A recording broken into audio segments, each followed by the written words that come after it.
Hey folks, rinimt here, and welcome back to Tiny Bunny. Thank you, Serenity Forge, for the code. Well, we just had our time at school, and, well, Polina was nice. Now Semyon's pulling us home. This can't end well. Right?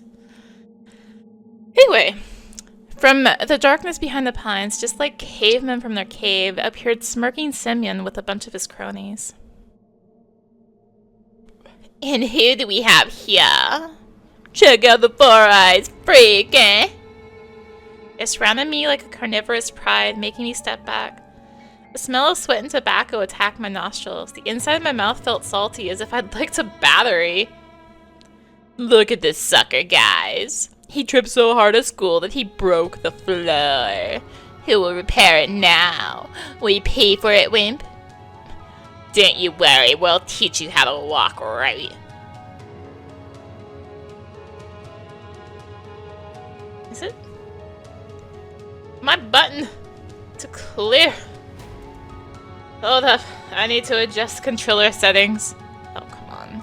Edit layout. Oh no, it's enter mouse. It changed my settings. I think I know why it changes my settings, but it changed my settings. The Semyon brought a sizable signet ring. Is it? Oh, wait. Oh, is it because my mouse wasn't... There we go. There we go. It's because my mouse wasn't in the window. There we go. That's what I was looking for. Semyon brought a sizable signet ring with some geometric shape carved in it up to my face. In a moment, I'll hit your face so hard it'll leave a mark for the rest of your life. Stop! A wheezy whisper left my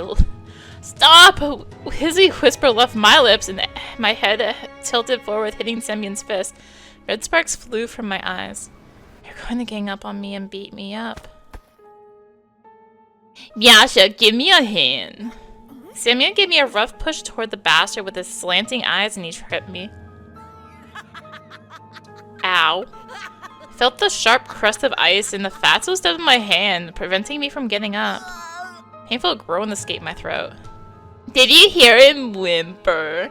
Is he actually dumb or something? Started to lose breath from anger and resentment. The pain was growing.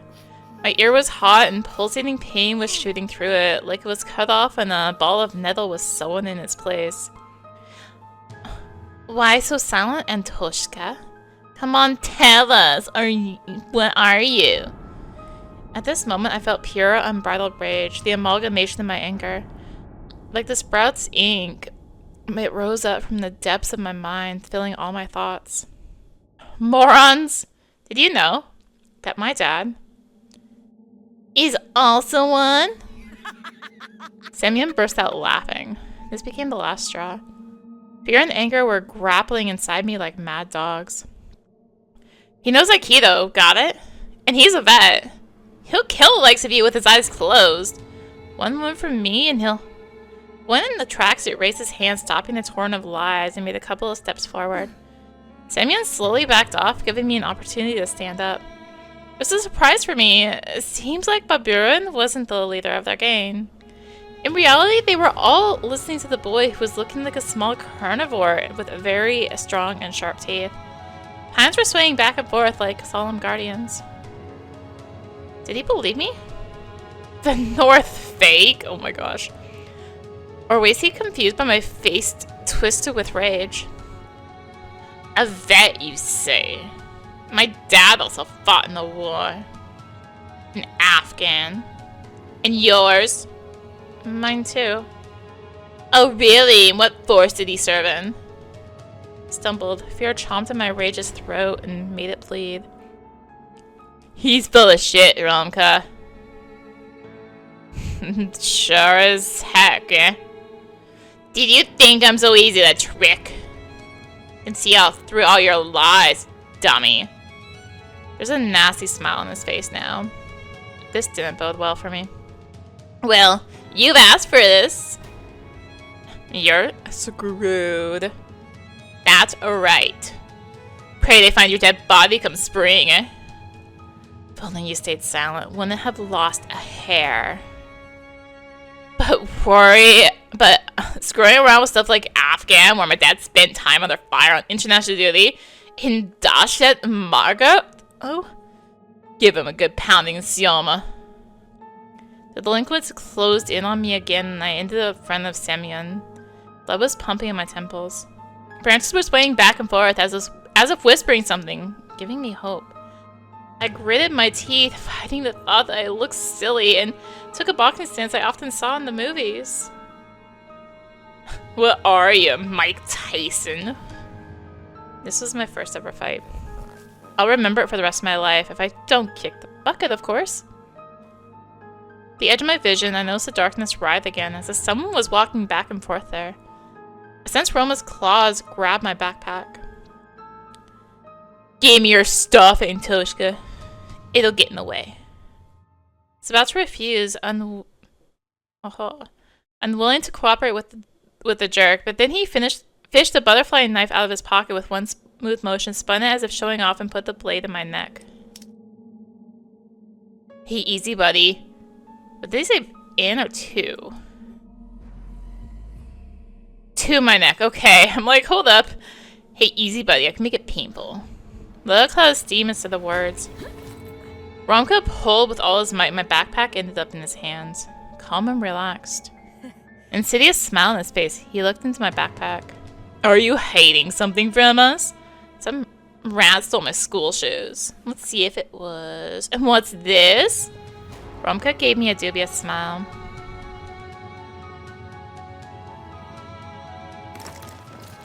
So what do we have here? My text and notebooks fell in snow. So in my backpack in one hand and something weird in the other. It looked like a mask. Roma lifted it high as if showing to someone else, to someone in the treetops in the twilight among the trees. An old bunny mask.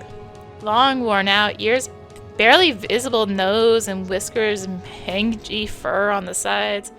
Where did it come from? Who put it there? Semyon laughed. It's way past New Year's, a moron. Are you really a loony? It's not mine. How come it's not? It was in your backpack. Romka was watching this scene unfold with an evil smile on his face. You know what? Put it on. Why? 'Cause I'm telling you to. You'll hop like a bunny for us. Yeah, come on. Or we'll leave you pantless, eh? Anything but this. What if someone from our class will pass by? For example, Polina. No. Diama, put it on him. Yasha rushed to his friend's side and took the worn-out mask from him with a buffoonish bow. Then he passed it to Semyon, who was already rubbing his hands in anticipation. I looked around the pine woods, as if waiting for help, as if the shadows that writhed around us would take pity on me and take my side. Branches looked like arms twisted in unusual angles. Black and bark was their charred skin, and the darkness was the smoke they produced. Can't run, won't get away, they'll catch me. And then... Here! It'll fit better this way. He hurled a huge bowl of cement on the inside of the plastic bunny face and put it close to mine. His spit looked like a squashed spider. Romka's face twisted. He spasmed like a beast, like he wanted to tell Semyon something, but then he suddenly stopped. Semyon was still close by, with a disgusting smirk on his face and a terrible smell coming from his mouth. Put it on fast, or you're dead. Mask almost looked even more disgusting now, and yet despite everything, felt like it was a chance for salvation. It could become my second skin. If only it was to put it on, my face was to touch its bumpy surface. I'm sure the fur will glitter, the ears will tremble like they're alive. Just need to put it on and Semyon and his friends will be gone. Forever. Well, there's only one option. Put it on. I reached out, my hand wasn't shaking anymore.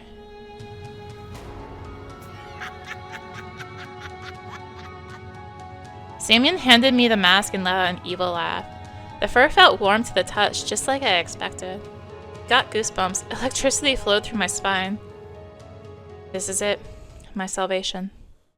Voice whispered to me from the well of my subconscious, just put it on and nobody will hurt you. The forest froze, gazing at me with cracks in the bark. I acted slowly. Took off my glasses.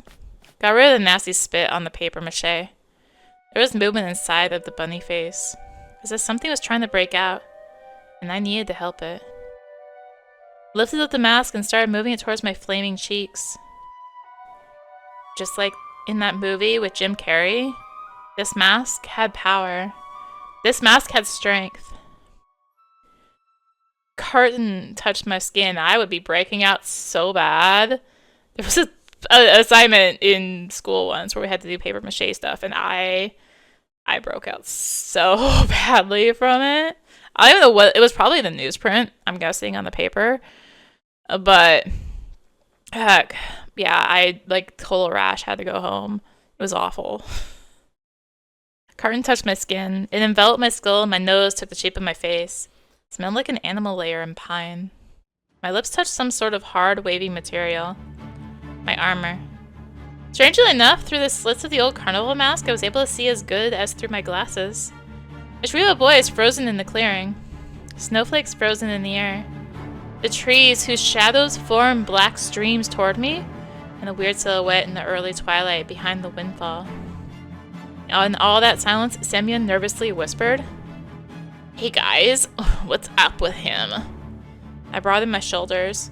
My muscles felt like they were made of steel. Invisible plumes of fog flew toward me, breaking off the trees. I was absorbing the forest power with every pore of my body. I smiled underneath the mask. No, I showed my teeth. My fists were itching. My stomach was growling. "He's turning." You asked for this. I made a step forward. Semyon carefully stepped toward me as if he was walking on thin ice. A trail from my dreams snaked in front of me again. Endless, alluring. It was beckoning me away from all the problems to the new, wonderful world, the world of Magic Neverland. Pulled on the zipper, opened my coat, and threw it into the snow with a fast motion. Then growled. I felt like something was frantically looking for the exit underneath my skin. I went towards Semyon. "He's turning! Ah! Turning into an idiot!" The clearing blew up in hysteric laughter. Yasha was clutching his stomach. Roma smirked, shaking his head. And Semyon, who was laughing the most out of the three, spat on his knuckles and waved his fist like a club. "You're such a moron, Tosha." Fist collided with my mask. The fur didn't dampen the blow at all. There was no power, no magic smoke coming from the pines. I flew through the bushes and landed on my butt. My vision, bolstered by adrenaline a moment before, returned to normal. Now that was something. I thought he'd get on all fours and tear us to bits. Like a carrot. Yo, did you see that? Did ya? Does this count as him hopping? This was even better. I sobbed. The mask had one advantage. If I cried now, nobody would see my tears. What a loony. You belong in a loony house. For animals, eh? Semyon put his knee in the snow pile and ripped the glasses out of my numb fingers. Get my glasses back! I won't make it home. Bullshit. Haven't you heard that bunnies have good sense of smell? So don't worry, just use it. Hippity hop, hippity hop. Semyon shoved the trophy into his pocket and flashed me a toothy grin. Besides, bunnies don't wear glasses. Now scram. Stood up, still wobbly. The trees became a blurry, dark wall. Three bright silhouettes were wobbling around me. There were black spots on them, their eye sockets and mouths. It looked to me like there was more of them than it should be. I turned to the forest. Semyon's boot came to my rescue, kicking me in the butt and quickening my shameful retreat. Hippity hop, hippity hop. Threw the mask into a ravine out of spite. You were hoping for a miracle. And then zigzagged through the fire break, alone in a giant snow-laden world. The trunks around me bent in all directions. Their treetops disappeared into the darkness above me. The sky was pushing me down. I wanted to cry, but my eyes were completely dry by now. Only sadness and longing were left, a desire to bury myself under the snow, or leave for the Neverland, joining Vova and Senya. I didn't care where to go, just somewhere far away from here. Somewhere very far away.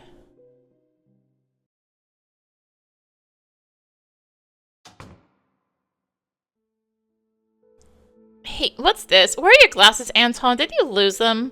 See, how can you be so careless? Do you think I own a money printing press? Yeah, right. You'll be wearing your old glasses until next year. Ulya rushed to me. I saw a fox! Surprise akin to a shotgun blast. I can only flap my lips in reply. Cups shattered into many little pieces with a loud thang. My mom let it fall from her hands. Her face was pale and her eyes were glued to the ground. This pause, just a split second, felt like eternity. Then my mom spoke with disappointment. First it was an owl, now it's a fox. Will you ever get tired of this? But it's true! She was so fluffy. She stood on her back legs near the hedge just like a person. The fox called my name and then Mom came and she fled. There was no fox. Stop making things up. Don't go near her. If it was necessary, I was ready to shake my sister if she was a doll made of cloth. What's wrong, Tosha? Don't go, you hear me? Mom entered the hallway and gave me a surprised look. I hesitated. Well, a fox will bite you. Remember fairy tales where foxes used to kidnap children. I imagined Alyssa, liberated, carnivorous, running through the night forest with a dangling sack in her hands. It wasn't a real fox. Tell him, Ulya. She stood on two legs and she wore a dress. And she was real. See, Mom showed us this tired smile, as if it was the only explanation needed. I also forced myself to smile.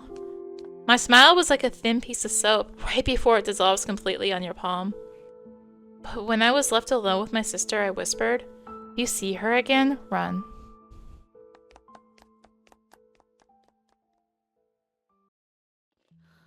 I shut my eyes and threw the vitamins in my mouth, washed them down with water.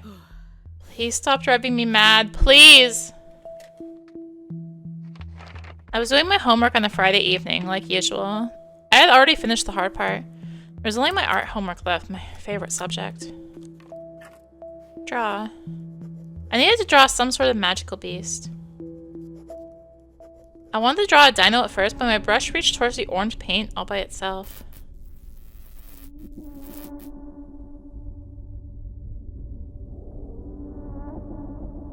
One stroke after another, the picture of a fox started slowly forming on a piece of paper. She was almost popping out of the snow white sheet. She stood on her back legs and wore a sly smile. My brush moved again, drawing a fluffy tail. A moment later, it dropped out of my weak hand. After I finished my drawing, I spent a while studying in surprise, as if I couldn't understand where this red beast came from.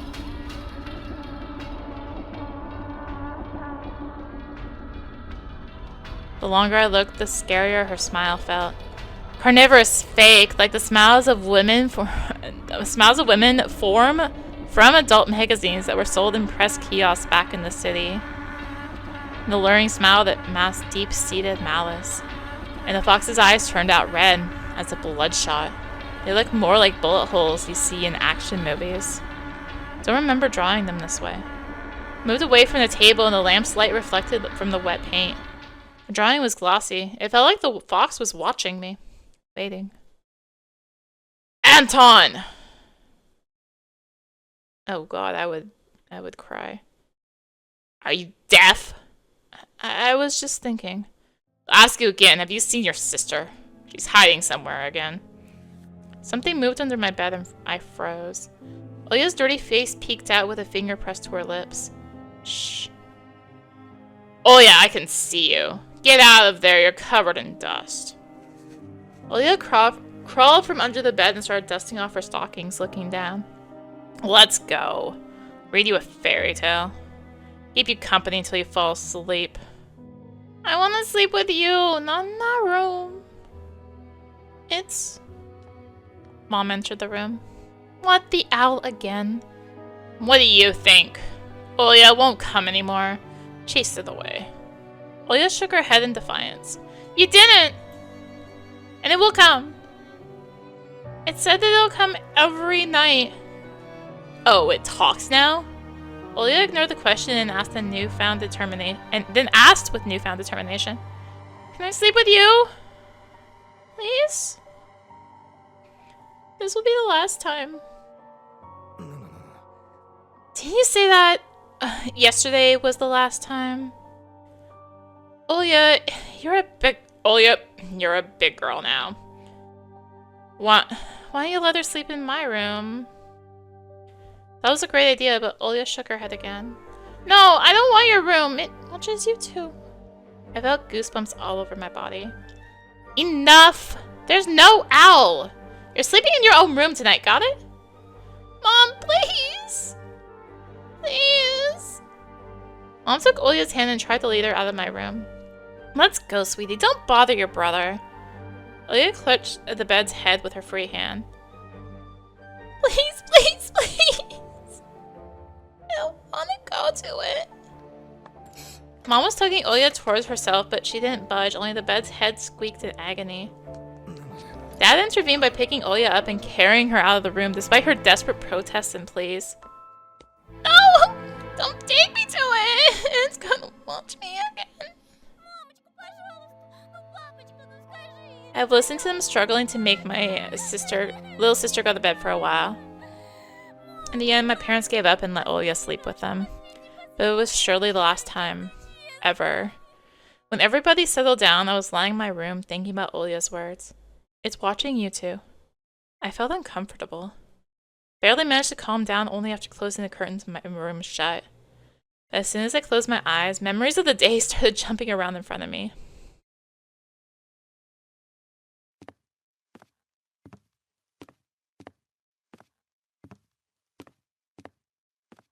I was in the middle of the stuffy school corridor. I could see the literature classroom from here, the faces of dead classical writers on their portraits, the prim and regal pose of our homeroom teacher, Lilia Pavlovna. And around that corner was her daughter, Katya, a snitch and a gossip, eagerly awaiting for me. Hey, transfer student! Transfer student! What do you want, Katya? She got on her tiptoes and started swaying while hiding her hands behind her back, and then asked me with a fake smile on her face. Can I ask you something? Why did you get transferred here? I told the truth about this to Polina, but Katya will sell it on the market for 3 kopeckas? It would be the same as printing all my thoughts and hanging them near Vova's picture for everyone to see. So I reverted to an answer I knew by heart. It's all because of my parents. Dad has a new job here, and my mom...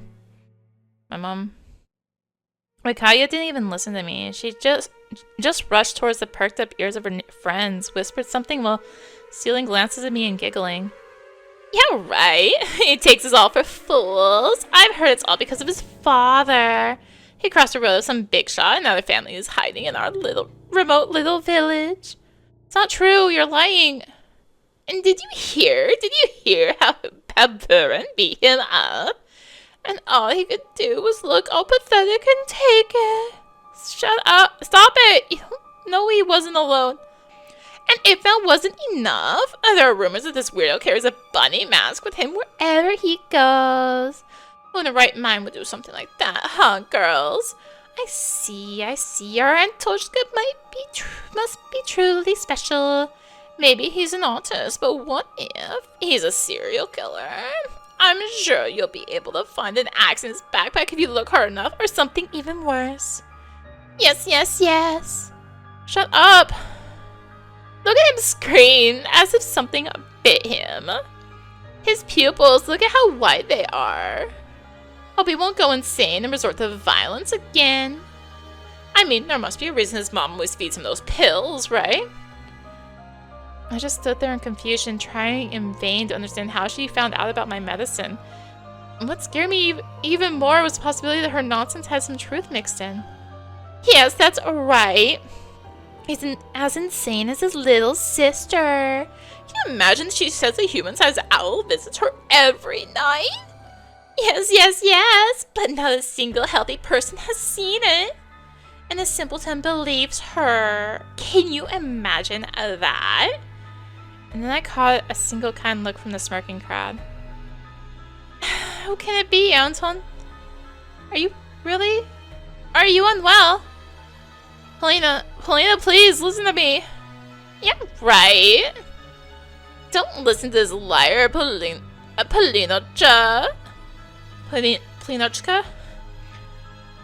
This loser can't even stand up for himself, and he won't be able to defend you if it comes down to it. He'll run away to protect his own skin.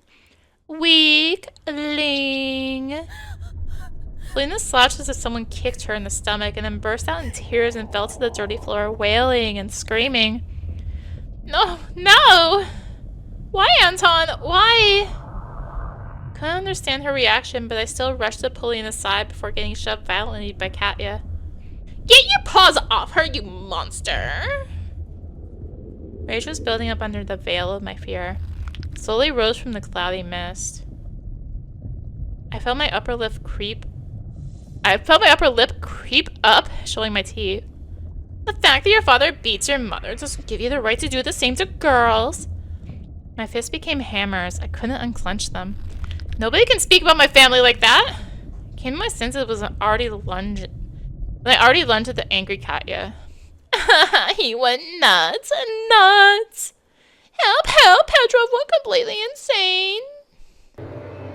The same moment, the crowd around her became louder. It started whistling and roaring and growing. The subtle silhouettes of my schoolmates became larger, wider. They shot up toward the ceiling, turning the giant black forest chock full of toothy faces. Oh, jeez. I shrank to a tiny ball of fur and started shaking in fear before the might of ulcer-ridden trunks that belonged to either trees or humans. It was impossible to tell. So you finally shown your animal nature? Coward. Katya's face was twisted in jubilation and ecstasy. Anton! Why? No! Why did you do this to me? Helena screamed while choking on her tears. He is just an animal, an outsider.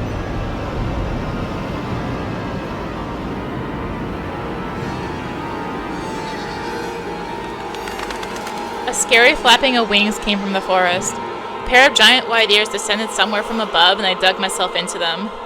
Anton! Anton! Please! Wake up! I jumped up, almost falling out of bed. Apparently I was thrashing around for hours on the sweat-soaked sheets. Olia's scream pulled me out, set me free from the tentacles of fear. Anton! Please! Wake up! Wake up! It took my eyes a while to focus on the silhouette near the window. Olia's voice was distant. My head was still ringing after the fight. Sounds got distorted, as if my ears were stuffed with cotton. My sister, as distressed as ever, just kept on repeating the same phrase. The owl! The owl! Please, I'm scared. Her tears poured on my heart like boiling water, but I was almost thankful for the owl's appearance. Otherwise, the scared Olia wouldn't have woken me up. Wait a second, Olia. Want me to read Merzilka for you? Place my bare heels on the cold floor. Felt around for my glasses. Remembered Semyon, his underhanded act inside. Anton! Please! Please! Look! She couldn't tear her eyes off the window as if it was a staring contest. Found the light switch with my hand, the lamp poured bright all over me. I got up.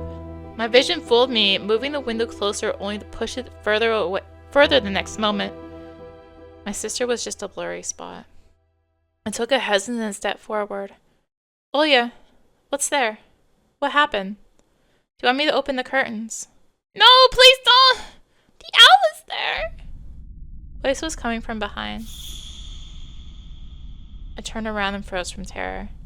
Teary-eyed Olya stood in the doorway. Who were you talking to right now? She stared at me with eyes that were red from crying. With her hands wrapped around her shoulders, her voice was nervous, as if she was afraid to hear my answer. Talking to you, to someone who pretended to be you. The ledge outside my windows creaked ominously, as if something huge was sitting on top of it. And the thing to pretend to be Olya started spreading, changing shape, grow the scary heights under the light of a carnivorous moon. Anton, please! Please, come closer, come here. Voice didn't belong to my sister anymore. The thing that was hiding behind the curtains got tired of pretending, making me look the fool. Pinched myself as hard as I could, hoping that the silhouette near the window was just a continuation of my nightmare, a hallucination brought upon by the cursed house. And those don't bite, do you? The silhouette was towering before me under the veil of mist. Heard Olya's shrill scream when someone had knocked on the window. It came to get us! Another knock. I stepped back into the middle of the room, as if there existed nooks where I could hide from this horror. The sound was sharp and metallic. The lamp started shimmering, then it suddenly lit the whole room and went out, like a candle in a strong wind. The filament inside it snapped with a ringing sound. The darkness that was waiting for that exact moment poured from all the angles and enveloped me. There was only this window left in the whole universe. Moonlight poured through it, painting everything the color of bones that were exhumed from a crypt. Olya started squealing and pressed herself into my back, seeking protection. And then an eye, burning with carnivorous fire, stared at us from the window. No, it wasn't trying to break the window. It was toying with us. It just kept on knocking, driving us mad. As if a giant clock was measuring the time left for us, its pendulum swinging from above the abyss. Go away! Get out, Jill! She was screaming in desperation, her hands clutching my arm like a pair of pincers. Anton! Anton! Come closer! I could barely make out a pair of wings that spread out above the black spot. Tell her, Anton! Tell it that I won't be a bad girl anymore. Never ever! I just wanted to leave. Please! The moonlight suddenly disappeared and the room descended into darkness. We couldn't see the burning eye anymore. I swallowed this stinging lump that was stuck in my throat. I stepped toward the curtains, entranced by the call of the disfigured guest. Olya was standing behind me, mumbling, I'll be good, I'll be good, I'll be good. The bleak window was creeping closer. Curtains rustled. I reached out to move them aside so I could look my fear in the eye. At that moment, I heard noise coming from our parents' bedroom. Without thinking, I pulled the curtains to the side in one swing. Nothing. Though there was something shining on the ledge among the scattered feathers. My glasses. The ones that Semyon took from me. How did they get here? Was that a gift from the gurgling night? Did the owl really bring them here? Looked at the front yard, at the foreboding clearing, at the toothy forest. Not a soul, not a trace of our late night guest, except for these feathers. Only the old lamppost dreaming like a lone watchman among the snowy desert. The dry window frame creaked. I tore away the insulating tape and the stipes of glued newspaper. Opened the window with big trouble. Frost pinned me with its little needles. The paintings on my walls moved from the draft. Touched my glasses, sure they would melt in my hands. But they were real. My brain was scrambling for an explanation. Semyon and his gang just pulled a prank on me. That was it. That's it. A smooth white blanket was glittering under a street lamp up just outside our yard. If anybody was to get close to the house, to climb the pipe to the ledge of my window, they would surely leave footprints. But there were none. I cautiously took my glasses. My wrist was still intact. Nobody pulled me into the darkness, full of restless writhing. Why aren't you in bed? I swayed from surprise and almost fell out of the window. Are you out of your mind? Did it feel hot in here? Do you want to catch a cold? The owl was here. Tosha chased it away. Go to your room immediately and get in your bed. And you? Mom paused, directing her seething eyes at me. She was thinking of a punishment equivalent to my crime. In the end, she just waved her hand, but Olya took Olya by the shoulder and left, throwing gloomy words my way. We'll talk tomorrow. I managed to get the frame back in place with a couple of hits, pressed in the latches with all my strength my fingers could muster. The cold left the room, but the fear was still present. I placed my glasses on my nose and started studying my reflection in the window. It didn't look like a face, more like a death mask. Just like the one worn by the boy from the notice board. That night, I was on the edge of joining him there.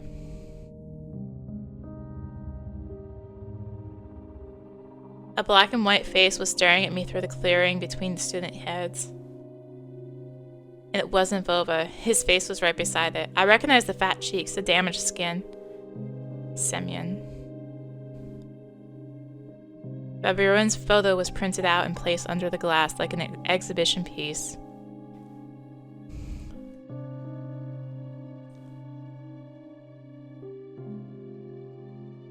Episode 3, On and the Wolf's Grey Fur Will Stand. We'll hit start at least. Whew. Well, I think that's a good point to call it good. We finished up episode 2. Oh my goodness. So Semyon's now missing. And we have our glasses back. Thank you for watching. If you enjoyed the video, consider tossing a like, comment, subscribe. Maybe click the bell for notifications. Also, be sure to check out the description below. Various links, social media, Discord. Come hang out. Get notifications there as well. And until next time, this is rinimt signing out. Bye!